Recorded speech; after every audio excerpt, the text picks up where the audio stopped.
And these are the ingredients for the sandworm soup. The fox eye, it called it fox eye.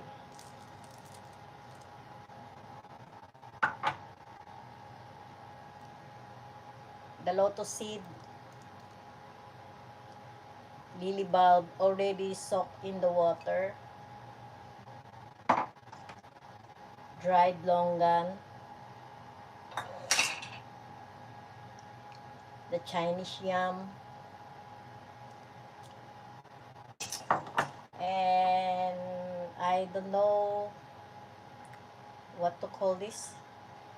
Later I will search it first, sorry.